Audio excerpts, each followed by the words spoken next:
Meu senhor e minha senhora, hoje o vídeo é pra você que tá se relacionando.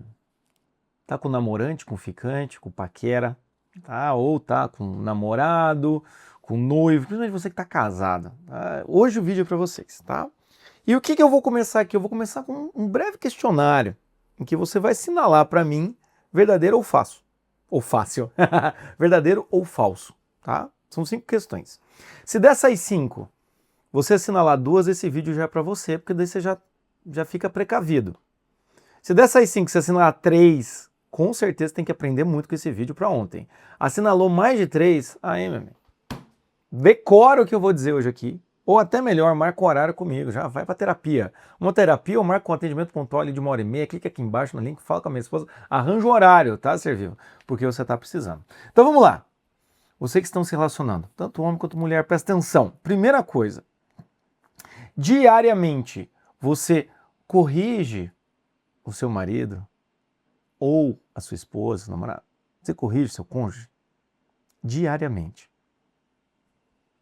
Não precisa ser correção expressa.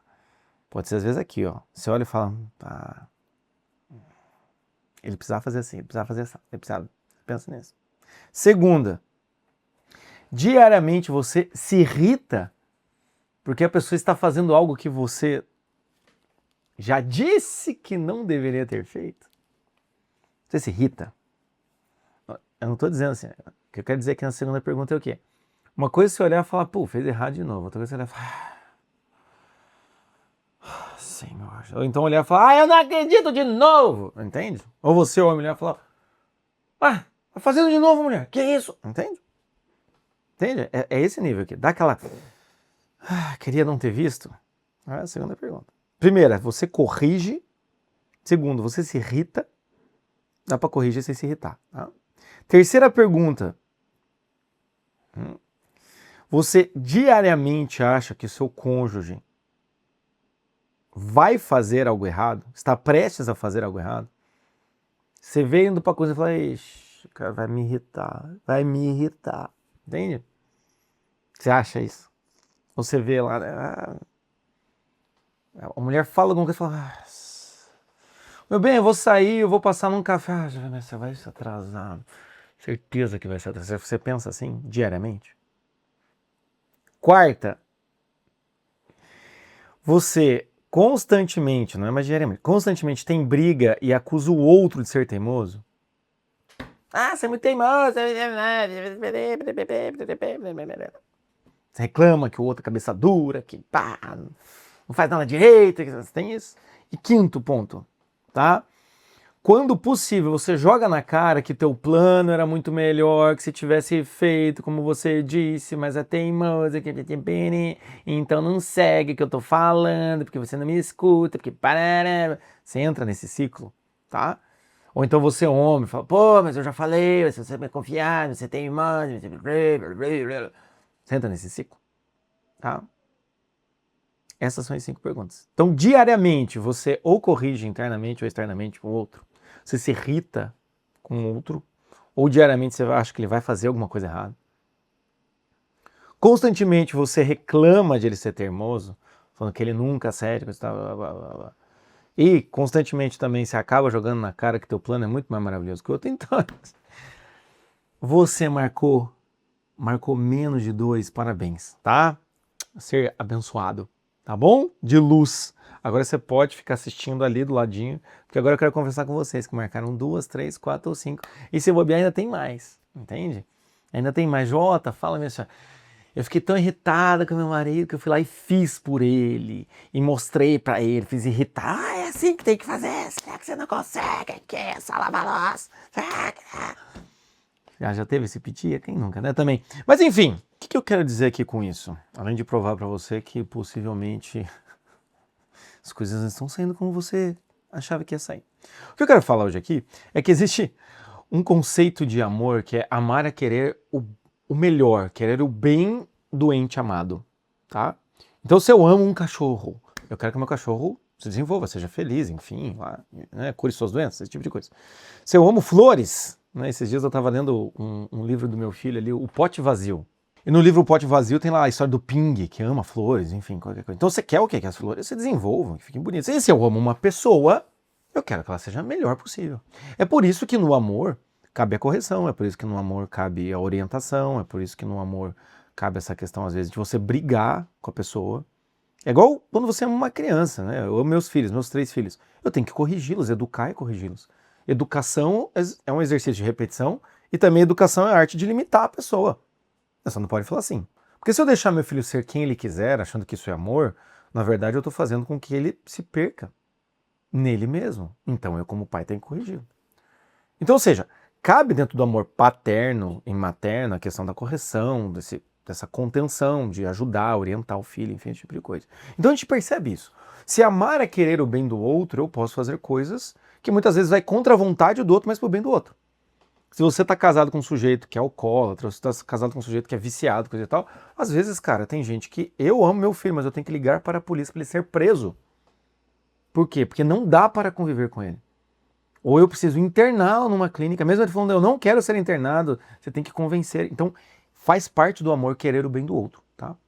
Porém, tirando esses exemplos máximos aqui, porém, o que acontece?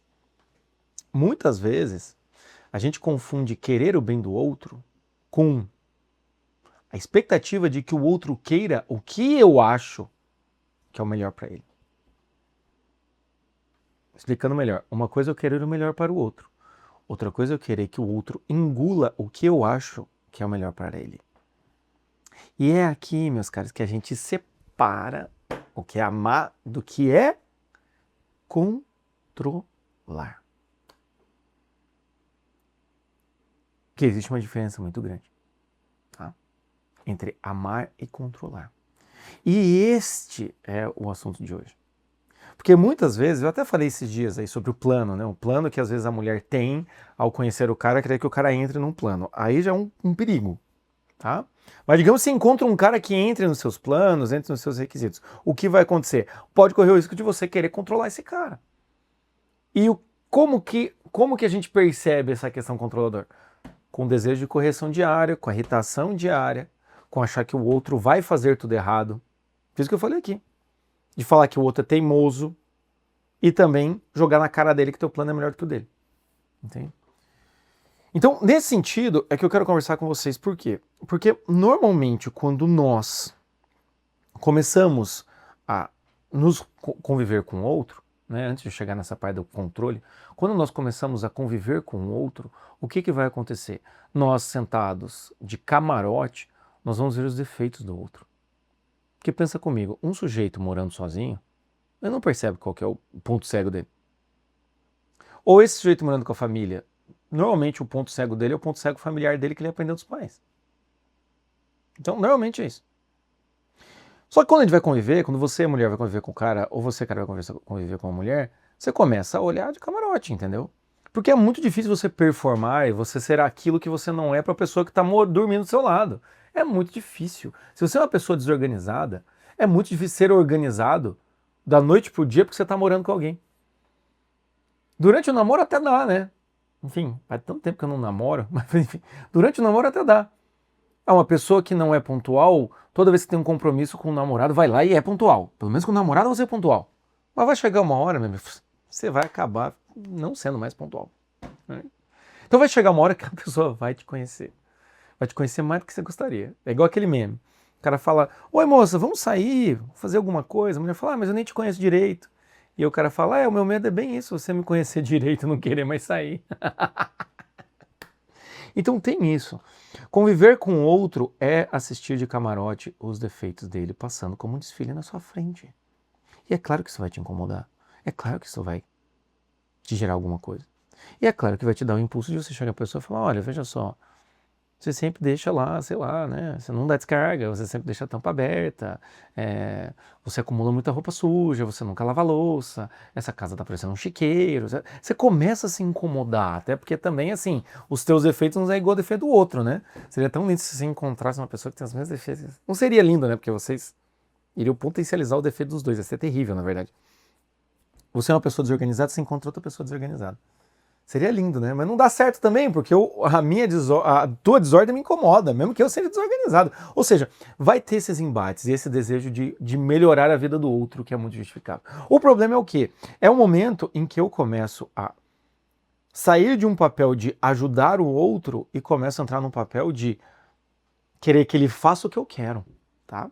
Porque o ajudar o outro, eu tenho que lidar com algo que eu insisto em bater nessa tecla aqui nos meus vídeos, que é, eu tenho que lidar com a questão do sacrifício. Se relacionar é se sacrificar. Tá? Ou melhor, o ser humano, né, ele nasceu para se sacrificar. Quando você pensa assim, eu não estou sendo bem utilizado, eu sinto que eu nasci para alguma coisa que eu não consigo, não sei o que é. Quando você pensa isso, o que você está querendo dizer é assim, eu sinto que eu nasci para me sacrificar para algo, mas eu não encontrei ainda esse algo. Quando uma mulher sofre porque não encontrou um casamento, um marido, e quer ter filho e coisa e tal, ela está sofrendo porque ela não tem possibilidade de se sacrificar por aquilo que ela quer se sacrificar. Não é verdade? Vamos dar um exemplo. Eu sou psicólogo. Se um dia você tira todos os meus pacientes, sei lá, por alguma questão aí, né? Eu vou ter que virar professor. Eu vou sentir falta de paciente. Mas paciente dá trabalho. Eu sei, mas eu quero aquele tipo de trabalho. Quando você vai conversar com um ortopedista, você já fez isso? Aquele cara que faz cirurgia ortopédica, com pino. O cara acha sensacional quando pega uma pessoa que bateu o carro e ele bota pino aqui, organiza aqui o osso, o fêmur, dá uma melhorada. Cara, o cara fica lá 8 horas, às vezes, fazendo uma cirurgia. Fala, meu, que trabalheira. Ele fala, é uma trabalheira, mas é bom, entende? Então, o que nós queremos na vida é encontrar um bom motivo para se sacrificar. Por isso que Viktor Frankl está tão correto. Está sentado, na verdade, em dizer o quê?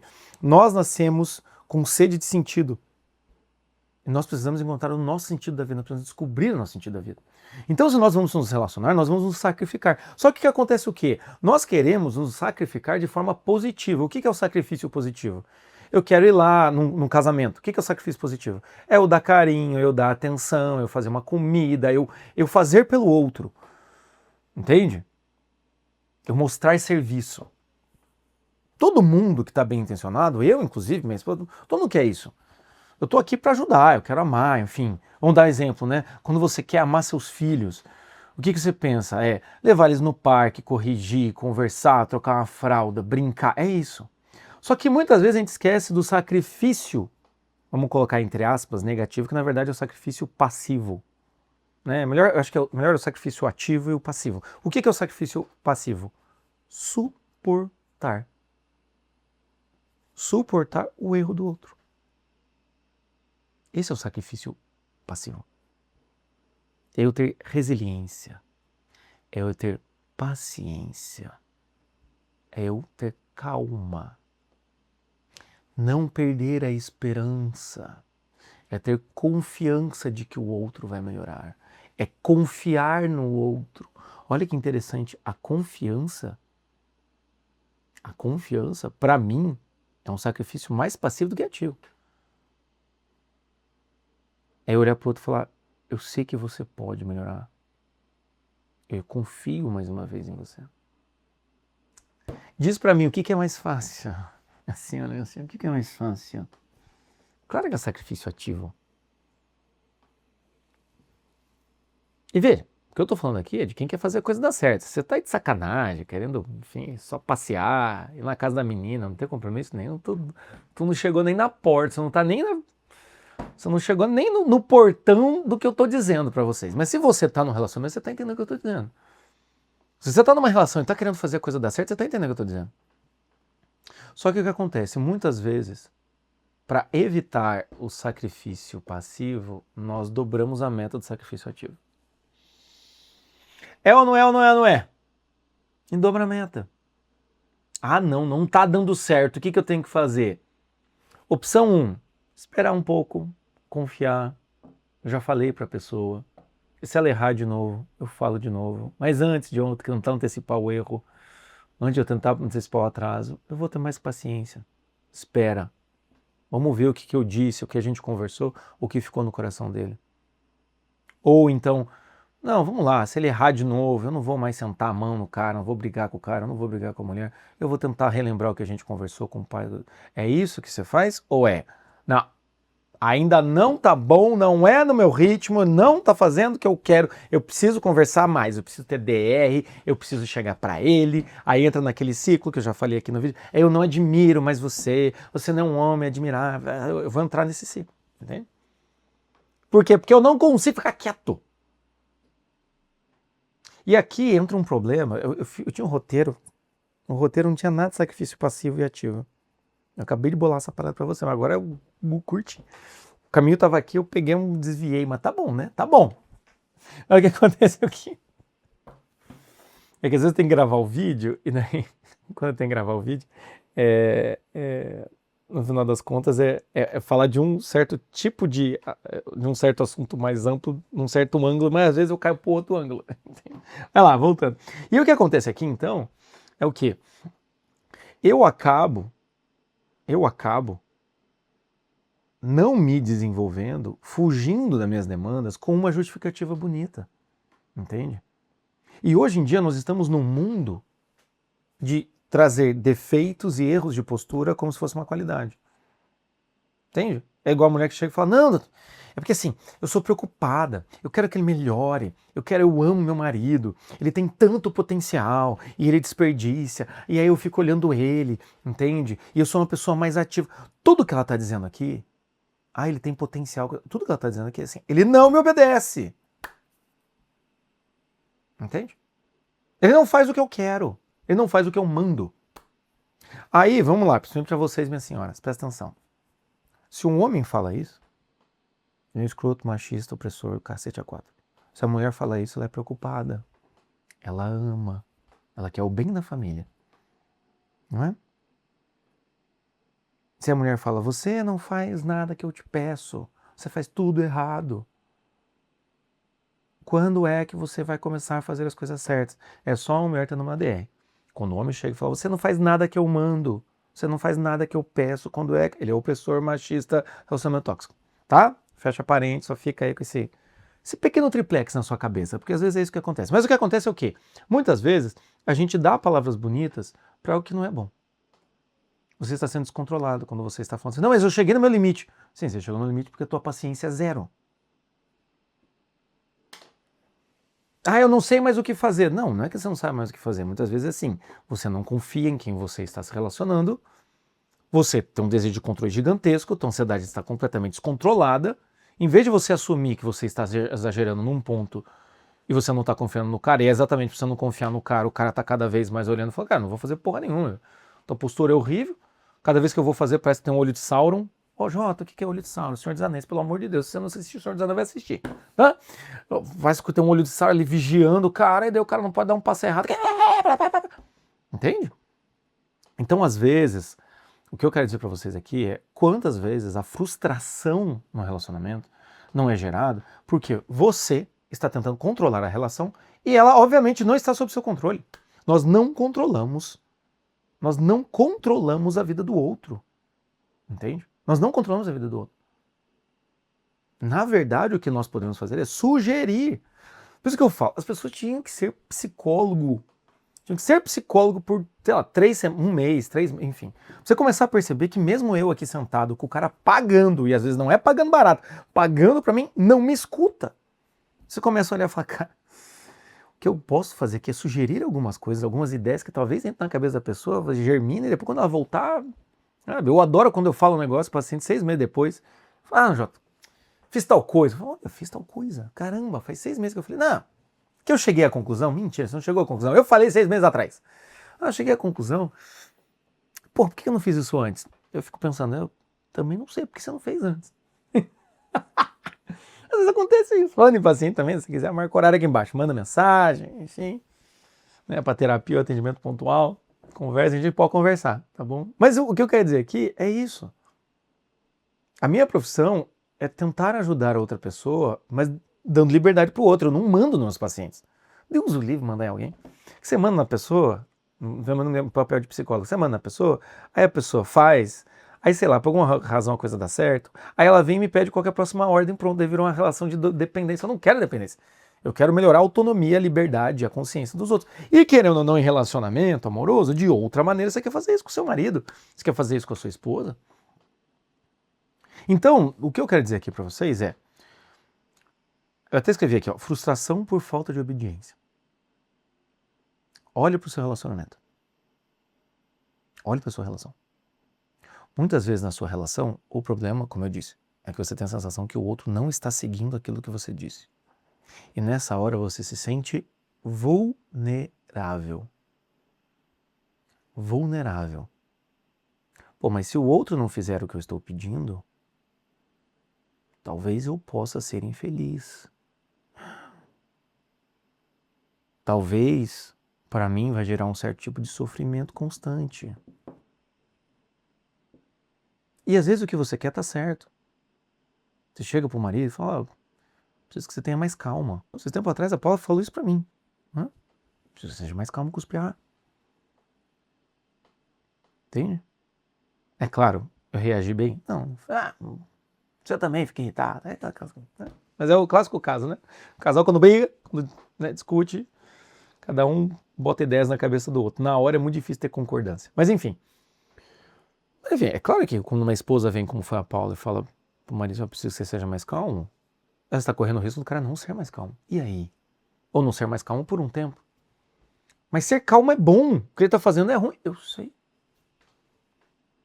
Mas o que acontece é o quê? O que você vai fazer? Você vai dobrar a meta? Aí você vai começar a ficar irritado com o cara que está irritado para provar para ele que ele não pode ficar irritado? É tipo criança. A criança começa a fazer piti. Aí você vai lá e tem que corrigir a criança. Vai fazer o quê? Você vai dar um piti maior ainda quando a criança dá um piti? Você entende? Ou seja, o problema é que quando a pessoa não faz o que você quer, você começa a perceber que você está vulnerável. E sim, eu não vou falar sobre isso hoje, mas um dos aspectos do amor, do relacionamento conjugal, é estar vulnerável. Qual é a pessoa que pode mais me machucar nessa vida? Minha esposa. E eu posso machucar. Quem é a pessoa que mais pode machucar, Paula? Eu. Exatamente porque eu sou marido. É aquilo que eu falo, a pessoa que mais te faz bem é a pessoa que mais pode te fazer mal. Não é mesmo? É exatamente isso. A pessoa mais forte é a pessoa que pode melhor defender alguém. Mas é a pessoa que pode melhor machucar alguém também. A pessoa mais inteligente, ele pode ser um gênio e ajudar muitas pessoas. Como ele também pode ser um gênio do mal e virar um vilão. É isso que é. O que é o vilão, se não uma pessoa que utiliza os seus talentos para fazer merda? E o que é um herói, se não uma pessoa que utiliza seus talentos, suas capacidades para fazer o bem? É exatamente isso. Então é claro que você está vulnerável. E muitas vezes o que acontece, a sua frustração é porque ele não está seguindo o roteiro que você está dando para ele. E ela não está seguindo o roteiro que você deu para ela. E aí você não consegue se sacrificar de forma passiva, de olhar para o outro e falar, meu Deus do céu, eu vou rezar por essa pessoa, eu vou tentar de outra maneira. Entende? Se outra vez acontecer de novo, né, igual o caso da Paula ali, se ele continuar brigando com as crianças, eu vou ter que tentar de uma outra maneira, conversar de novo, coisa e tal. Mas assim, você não consegue moldar o outro. Então a primeira coisa que eu quero que você entenda, amar é o melhor do outro. Mas às vezes, o melhor que você quer, você está querendo que ele, como eu disse aqui, eu quero que minha esposa seja mais organizada. Eu quero que minha esposa seja mais carinhosa. Certo? Isso é um bem. Ou seja, eu quero que ela esteja mais próxima de mim. Eu quero que a nossa relação seja mais íntima. Outra coisa é, eu vou obrigar a minha esposa a ser, e se ela não for, ela leva pau e correção, e eu vou ficar o dia inteiro aqui moendo, entende? Em alguns momentos, poucas fases do relacionamento, você faz isso, tá? Quem nunca fez isso também? Mas, ao mesmo tempo, você não pode fazer isso como um modus operandi completo, porque você começa a provar pro outro que você acha que o outro é um bosta, entende? Isso é muito difícil. Ah, ele tem tanto potencial, mas tanto potencial, que eu brigo tanto que ele tem tanto potencial, que aí ele enfia os potenciais novos, desaparece com os potenciais. Por quê? Porque eu briguei tanto com ele. Aí vira aquelas velhas chatas. As velhas chatas.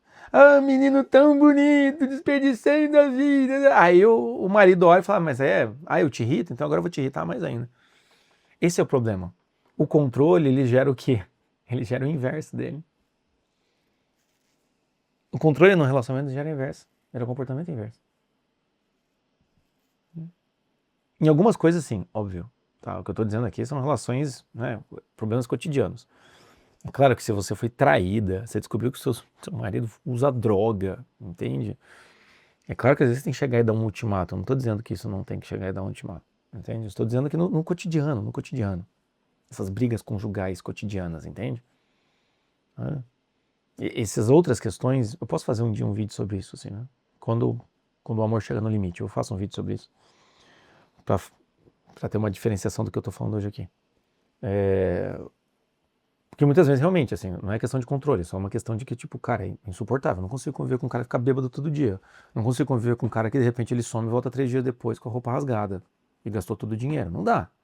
Ou não dá pra conviver com um sujeito que entra lá no banheiro e não sai mais. Ou o cara que, de repente, você descobre que o cara tá na zona. Tá gastando dinheiro no bet. Não dá. Ou não dá pra conviver com uma mulher que tá lá todo dia de papinho com a galera no inbox e coisa e tal, e os caras mandam umas fotos e ela fica assim, não, tem coisa que assim, não, tem coisa que tem que ser corta e separa. O que eu estou dizendo aqui não são esse tipo de coisa, são os comportamentos cotidianos, essas irritações cotidianas, entende? E aí também tem uma coisa, muitas vezes a gente transforma uma questão cotidiana em algo tão grande como esse para justificar o ultimato. Isso também é interessante de falar. Que bom que eu entrei para explicar essa diferenciação. Porque também acontece isso muitas vezes. Entende? O sujeito, ele só é um sujeito meio desorganizado. Porque não dá, porque isso é insuportável. Entende? Cara, pera lá. Uma das coisas que eu sempre digo é assim, quando você começa a ter muita briga de casal, vai conversar com outras pessoas. Mulher, conversa com outras mulheres casadas. Se você tem filho, conversa com outras mulheres casadas que têm filho. Homem é a mesma coisa. Esses dias eu saí aqui com a galera, né? Fomos lá depois do recolhimento do Opus Dei, fomos lá. Eu não sou do Opus Dei, tá, gente? Dá pra você ir lá no recolhimento do Opus Dei, pra deixar claro. Aí eu fui lá conversar com um amigo meu, lá com o Lerner, que tava conversando coisa e tal, sobre família, bababá, sobre vida. Ou seja, conversando ali, eu tinha mais uns caras, você começa a conversar, você começa a ver que tá todo mundo igual, entendeu? Tá todo mundo muito parecido. Mas enfim, muitas vezes a gente faz isso, a gente pega um problema pequeno e leva um problema muito grande para justificar a nossa falta de paciência ou a nossa falta de resiliência, porque eu não quero sofrer calada. Eu nunca mais me calarei. Entende? E esse é um problema, tá? Mas no final das contas, o que eu quero dizer aqui? Para não aumentar demais. Então, primeiro, preste atenção se a sua frustração não é por falta de obediência. Segundo, preste atenção como está esse seu sacrifício passivo, que é ter paciência, compreensão, resiliência, sofrer calado, confiança, entende? Esse tipo de coisa. Perdão. Perdão é ativo, mas também tem sua parcela do passivo. Esse tipo de coisa, tá? E a última coisa que eu te digo é assim, todas as vezes que você, aquele clássico, você aponta um dedo, tem 3 dedos apontados para você, não é mesmo? Ou seja, será que você também não é perfeita? Tem um problema em relacionamento que é o quê? A pessoa que muito reclama, normalmente está casado com alguém que pouco reclama. Aí você vai lá e reclama do cara. Não, que não sei das contas. O cara fala, você também esquece as coisas, só que eu não reclamo. E a pessoa fala, esqueço nada. Né? Já aconteceu aqui. Paulo, você sempre deixa a tampa do lixo aberta. E eu falei para ela, você sempre esquece um copo em algum lugar. Eu nunca reclamo que eu pego o copo. Claro que é aquele negocinho, vamos jogar na cara, aquele trocinho que a gente acaba acontecendo no dia a dia. Então às vezes acontece isso. O que você tem que prestar atenção é assim, tá. Né? Vamos dar exemplo aqui, né? Não é o caso, eu comecei a baixar a tampa do lixo. Que por sinal eu acho que não era eu, mas enfim. Apesar de também estar abrindo ponto, né? Mas não vamos aqui, eu não vou fazer. Eu não vou me justificar com uma coisa que a Paula vai assistir, depois ela vai tirar a satisfação de mim. O que acontece? Muitas vezes é isso. Você fica reclamando do cara que o cara sempre esquece lá o tênis no meio da sala, entende? Mas o cara todas as vezes guarda o teu casaco. Você não percebe. E aí quando ele fala pra você, eu guardo todo dia o seu casaco. Guarda nada. É BTP. Olha o teu tipo. Você é muito teimoso. Você nunca escuta. É igual uma vez uma briga que eu tive. E a Paula falou, pô, toda vez que a gente briga, você não concorda comigo? Eu falei, meu bem, assim, por princípio, brigas são a base da discordância. Se eu concordasse com você, não é briga. Eu nunca briguei com algo que eu concorde. Ela ficou putaça. Então, ou seja, tem isso. Então também olha pra tua vida. Será que tu tá perfeita pra cacete? Às vezes o que acontece é briga porque teu marido é distraído, mas é por ele ser distraído que ele não percebe os teus defeitos. Você briga porque tua mulher, entende? Ela não leva a sério, ela não é preocupada como você é preocupado. mas é por ela não ser preocupada que você tem um alívio de não ter outra pessoa na tua orelha. Porque se ela fosse tão preocupada quanto você estava lascado, entendeu? É isso. Então, às vezes, nós nos beneficiamos daquilo que nós criticamos, entende? Sabe? Ah, você é muito sonhadora. Graças a Deus que tua mulher é sonhadora. Né? Sonhadora, ou seja, você fica criando. Você não sabe, sabe aquela clássica frase de marido, assim? Já ouvi meu pai falando isso pra minha mãe. Você não sabe de nada, tu não entende nada, sabe esse tipo de coisa? Que bom que ela não entende nada, porque se ela entendesse de tudo, ela ia descobrir todos os seus defeitos. Descobrir todos os seus defeitos, aí você não tinha como escapar. Era igual uma vez um amigo meu falou assim, eu queria uma esposa que lesse literatura, entendesse, fosse estudar. Ele falou, cara, é um inferno discutir com essa mulher, porque ele arranjou essa mulher. É um inferno discutir com essa mulher. Porque eu começo a argumentar com ela vem com outros argumentos, das mesmas coisas que eu li. Ele falou, fico puto, e eu sei que ela tá errada. Só que ela tem argumentação, ela tem uma retórica muito melhor do que todas as mulheres que eu conheci. Eu falei, cara, então presta atenção nisso, minha senhora. Presta atenção nisso. Às vezes você está sendo, o relacionamento está legal, em alguns detalhes está ruim. Se sacrifique. Que significa que você não vai conversar com outro? Não, mas significa que você conversou uma vez, espera uma semana, conversa de novo, dá outro toque, briga um dia. Mas olhe para ele como a gente deveria fazer, com os outros, tanto com criança como com qualquer outra pessoa. Olha, eu te amo, mas esse tipo de coisa me incomoda muito. Entende? Até chegar no grande ultimato, até chegar no descontrole. Entende? Então olhe para você. Será que você não tem nenhum defeito? Será que você não tem nada? Esses dias foi muito engraçado, porque uma paciente foi discutir com o marido e ela falou, Jota, é muito ruim discutir com o meu marido. Eu falei, por quê? Porque ele pede desculpa e no dia seguinte ele faz o que eu pedi. Eu falei, por que é ruim? Ela falou, porque esse homem ele me deixa sem saída. Ele faz com que eu tenha que melhorar de vida. Daí eu pergunto pra ele, o que eu tenho de errado? Ele fala, nada, meu bem, tá tudo bem. Tá tudo tranquilo. E aí eu acho que ele vai separar de mim. Pra você ver, até quando o homem... Eu falei, esse homem é um gênio, ele devia estar aqui. Não eu aqui, ele devia estar aqui. Porque olha só que gênio o cara, entende? Ele faz o que a mulher pede no dia seguinte e ele fala que ela não tem defeito. Cara, ela fica assim, será que ele tá me escondendo alguma coisa? Ou seja, até quando o homem faz o que a mulher pede e não reclama dela, ela quer corrigir o cara. Não, reclame! Mas enfim, presta atenção, você é perfeito, Alecrim? Alecrimzinho? Alecrimzinho dourado, entende? Você é perfeito. Então assim, vamos tentar proporcionar o melhor para o outro. E vamos tentar tirar a mão do controle. Eu vou falar mais sobre controle, nunca tinha dito sobre controle, né? Na verdade, esse vídeo não era bem sobre controle, mas enfim, acabou, como eu disse, acabou caindo nesse ponto. E pense nisso, o sacrifício ativo, ele tem um sacrifício passivo, tá? Se eu educo meu filho, eu tenho que confiar nele. Se eu quero que meu filho aprenda a comer, eu tenho que em algum momento deixar ele se lambuzar com a fruta, entende? Eu preciso aprender sozinho. Se eu quero que meu marido seja um bom pai, eu tenho que deixar ele ser um pai. Se eu quero que minha esposa seja mais consciente, eu converso com ela e eu tenho que dar tempo para ela poder ser mais consciente. E se ela errar, eu tenho que ir lá e falar, meu bem, lembra que a gente tinha combinado? É verdade. É muito mais fácil fazer isso do que falar, porra, de novo, mas que caralho, tudo que eu faço. Pensa nisso, tá? E me diga, faz sentido para você? Se faz sentido para você, escreva aqui embaixo, siga meu canal e compartilhe a palavra do bom senso aos corações que precisam, tá? E não se esqueça que eu estou fazendo o Clube do Livro aqui no Clube do Canal do YouTube. Eu estou lendo esse livro aqui, analisando, tá bom? Essa semana nós já vamos para a terceira aula, né? O quarto capítulo, no caso, né? Então tem um vídeo que está aberto, você vai encontrar aqui um playlist chamado Clube do Livro, A Arte de Decidir Bem. O primeiro vídeo está aberto e os próximos é só para quem assina o canal, que é R$ 7,99. Você ajuda o meu projeto e ainda tem esses vídeos exclusivos. Tá bom? É isso, muito obrigado, um grande abraço, até!